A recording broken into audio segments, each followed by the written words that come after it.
صاحب ابھی حکومت ان تمام نقطوں کو سامنے رکھتے ہوئے نئے معاہدے کر رہی، جیسے کہ قطر کے ساتھ LNG کا ایک نیا معاہدہ طے کیا ہے 10 سال کے لیے. اس ڈیل کو آپ کیسے بہت اچھا معاہدہ دیکھیے. وہ جو تھا نا، وہ کیا پیمانہ ہوتا ہے، وہ اتنا ٹیکنیکل ہے میں بھول جاتا ہوں، کہ پٹرول کے مقابلے میں پر یونٹ انہوں نے کیا تھا، نواز حکومت نے کیا تھا 11.3% نواز شریف کے دور میں. اچھا، یعنی پٹرول کی جو قیمت ہوگی وہ ایک یونٹ کی، گیس کی جو قیمت ہے وہ 11.3% ہوگی. ٹھیک ہے. جو اب حکومت نے نیا معاہدہ کیا ہے 10 سال کے لیے وہ 9% ہوگی، یعنی اسے 2.3% کم، جو ایکیمولیٹو ایک سال میں $300 ملین بنتا ہے اور 10 سال میں $3 بلین بنے گا. 4 سال کے بعد دونوں فریقین کی رضامندی سے اس میں ری نیگوشیٹ بھی کیا جا سکتا ہے. اگر قیمتیں گر جاتی ہیں، دنیا میں تیل کی پیداوار بڑھ جاتی ہے، تو قیمت بڑھے گی تو نہیں، کم ہو سکتی، کم ہونے کا امکان ہے. تو اس کا مطلب انہوں نے مہنگی گیس خریدی تھی. خیر کاہلی تو انہوں نے بھی کی، ایک سٹیج پہ گیس کی قیمتیں بہت گر گئی تھیں. ہم نے بھی اپنے پروگرام میں کہا کہ یہ سنہری موقع ہے تیل خرید کے لانگ ٹرم میں معاہدے کرنے کا اور گیس کے لانگ ٹرم معاہدے کرنے کا، مگر یہ بابر ندیم وغیرہ اپنا کاروبار کریں یا قوم کے مسئلے حل کریں. بہرحال یہ خوش آئند ہے. دیکھیں $400 ملین $300 ملین سالانہ کی بچت کوئی معمولی بچت نہیں ہے. کتنے پیسے بنتے ہیں؟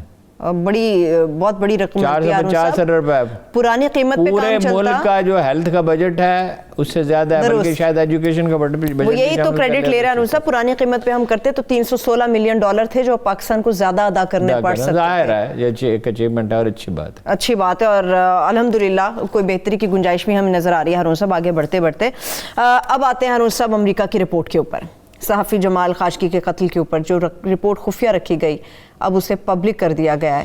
کیا دیکھ رہے ہیں آئندہ آنے والے وقت میں سعودی عرب کے حوالے سے کہ اثرات کیا مرتب ہو سکتے ہیں؟ دیکھیں یہ جو انہوں نے بات کی یہ بڑی دلچسپ بات ہے کہ پہلے تو جو بائیڈن نے بھی اور امریکی وزیر خارجہ نے بھی بات کی، اور اس کا مطلب انہیں اعتماد میں لیا کہ اس کے بعد CIA کی رپورٹ جاری جس کا جو بائیڈن نے وعدہ کیا تھا، اور انہیں تو ایک یعنی کیا اردو میں کوئی لفظ نہیں سمجھ رہا، پریہ بنا کے رکھ دیا تھا. لیکن 50-60 آدمیوں کے داخلے پہ پابندی بھی لگا دی ہے امریکہ میں. مودی پابندی تو مودی پہ بھی لگائی تھی جو اٹھا لے، مگر محمد بن سلیمان پہ پابندی نہیں لگائی. دس از ویری ویری انٹرسٹنگ. اس کا مطلب یہ ہے کہ جیسے بھی رابطے ہوئے ہیں پس پردہ کو معافی مل گئی ہے، داخلے پہ پابندی نہیں ہے اس کے، وہ جا سکتا ہے. اچھا دوسرا دلچسپ جو پہلو ہے اس کا یہ کہ سعودی وزارت خارجہ نے اسے مسترد کیا، کہا یہ ناقابل قبول ہے، یہ غلط ہے، مفروضوں پر مبنی ہے. اور فوراً بعد متحدہ عرب امارات نے اس کے سعودی عرب کی حمایت میں بیان جاری کیا اور یہ کہا کہ وہ سعودی عدالتی نظام پر یقین رکھتے ہیں. اس سے بھی زیادہ تعجب خیز یہ ہے کہ کویت جو ان معاملات سے ہمیشہ لا تعلق رہتا ہے، کبھی وہ فریق نہیں بنا، انہوں نے بھی اس کی حمایت کا اعلان کیا. اس کا مطلب ہے کہ خطرے کی بو سونگھ کر عرب ممالک اکٹھے ہو رہے ہیں. اس کا یہ بھی مطلب ہے کہ سعودی عرب نے کوئی لابنگ کی اور اس کا نتیجہ نکلا، جس سے میں یہ اخذ کرتا ہوں کہ امریکہ اب شاید مزید دباؤ نہیں ڈالے گا. عربوں نے محسوس کیا ہے کہ اگر اسی طرح وہ جھکتے چلے گئے تو معاملہ بہت خراب ہو جائے گا. ادھر ایران کے ساتھ سمجھوتا ہونے والا ہے کسی وقت میں متوقع ہے. تھوڑی سی امریکہ کی پوزیشن ذرا بہتر ہو گئی ہے ٹھیک، لیکن یہ ہے کہ بہرحال جلد یا بدیر ایران امریکہ معاہدہ تو ہو ہی جائے گا، پابندیاں ختم ہو جائیں گی، وہ اپنی ایٹمی تنصیبات کے معائنے کی اجازت دے دیں گے. جو کام کاج جتنا وہ کر سکتے تھے اس موقع پہ فائدہ اٹھا کے انہوں نے کر لیا. پوٹینشیل تو ان کا رہے گا صلاحیت حاصل کرنے کا، لیکن بہرحال انڈرسٹینڈنگ ہو جائے گی. لیکن ویسے ایران میں بھی ایک طویل کشمکش ہوگی، اس لیے کہ چین وہاں داخل ہو چکا ہے، اور چین وہاں سے داخل ہو گیا تو وہاں سے عراق میں داخل ہو سکتا ہے اور سیریا میں ہو سکتا ہے. اور اتنی بڑی انویسٹمنٹ وہ کر رہا ہے کہ اب ایران سے امریکہ کو کچھ ملے گا نہیں سوائے اس کے کہ دشمنی کی شدت ختم ہو جائے.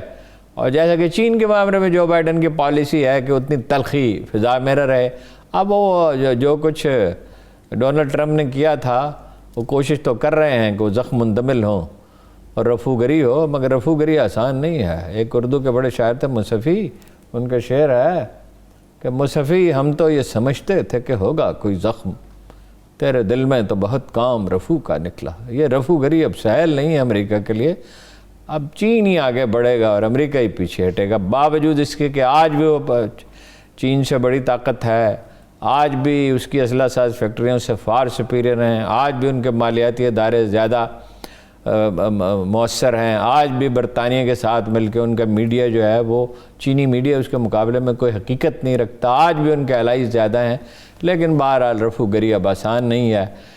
وہ جب گھمنڈ میں کوئی بھی انڈیویجول ہو یا قومیں ہوں، جب وہ اپنے بہت پاؤں پھیلا لیتی ہیں تو پھر اس کا نتیجہ ہارون صاحب، مبصرین، دنیا کے بڑے مبصرین سمجھتے ہیں کہ یہ رپورٹ عالمی سطح پر شہزادے کی حیثیت کے لیے بہت بڑا دھچکا ہوگی، اور خاص طور پہ مغربی ممالک شہزادے کے ساتھ تعلقات میں اب بہت فاصلہ کریں گے۔ تو ہوگی، دیکھیں نا غلطی کیا کی کہ ہاؤس آف سعود کے بہت اہم لوگوں کو اور بہت اہم بزنس مین کو یہ کبھی دنیا میں ہوتا نہیں ہے کہ ایک ہوٹل میں بند کر دیا اور دھمکایا اور مار پیٹ کی اور خوفزدہ کیا اور پیسے وصول کیا۔ بھائی کوئی نظام ہونا چاہیے، جس ملک میں کوئی عدالتی نظام نہیں ہوتا، اور پبلک اوپینین کو بھی ناخوش کیا نا جی۔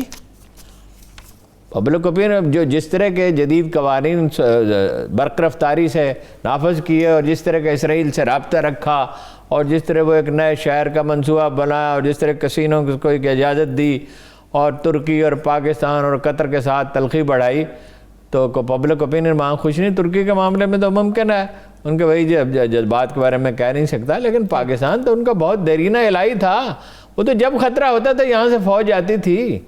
اب بھی ان کے مشیر کون ہیں، اب بھی تربیت دینے والے کون ہیں؟ وہ تو اس قابل بھی نہیں ہیں کہ جو hundreds of billions of dollar کا اسلحہ اس کی صفائی کر سکیں۔ پاکستان کے بغیر تو ان کو کوئی مددگار اس معاملے میں نہیں ہے۔ انڈیا پہ بھروسہ کرے، یہ دیکھیں نا ہمیں جتلانے کے لیے انہیں انڈینز کو بلائے، کیا انداز طرز احساس ہے کہ پاکستان سے اپنے یمن میں وہ چاہتے تھے پاکستان ان کی مدد کرے، تو یمن میں تو آج خود پیچھے بھاگ گئے، پیچھے پلٹ آئے، یو ٹرن لے لیا۔ تو اس کے بعد انڈینز کو بلایا، مندر بنائے اور اعلیٰ ترین شہری اعزاز دیے، کس کو؟ مودی کو، قاتل کو، مسلمانوں کا قاتل کو۔ تو سعودی رائے میں اس پہ خوش تو نہیں ہو سکتی۔ ٹھیک ہے، چلیے اس کے اوپر تو ہارون صاحب بات کرنے کے لیے بہت ساری چیزیں انشاءاللہ بات کریں گے۔ اس کے اوپر میرے پاس آخری 1.5 منٹ ہے۔ پاک سرزمین پارٹی جو جلسہ کرنے جا رہی ہے اس سے متعلق بتائیں، پختونوں سے بہت اہم بات ہے، یہ بڑا ہی ایک مبارک قدم ہے۔ دیکھیے مسئلہ کیا تھا وہاں، انڈینز نے کیا کیا لوگوں کو استعمال کر کے، سندھی، اردو سپیکنگ، سندھی، پنجابی، سرائکی، بلوچ تقسیم پیدا، لسانی تقسیم پیدا کی، قتل و غارت ہوئی، شہر غارت ہو گیا جو پاکستان کا معاشی انجن ہے۔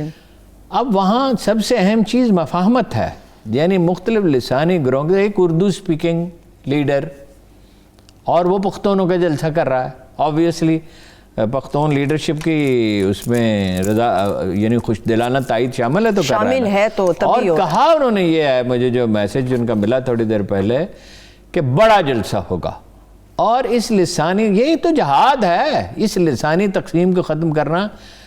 تو دیکھیے سارے فساد کس بات، یہی تھا نا کہ مختلف لوگوں کو لڑایا جائے اور پاکستان کے سب سے اہم شہر کو تباہ کر جائے۔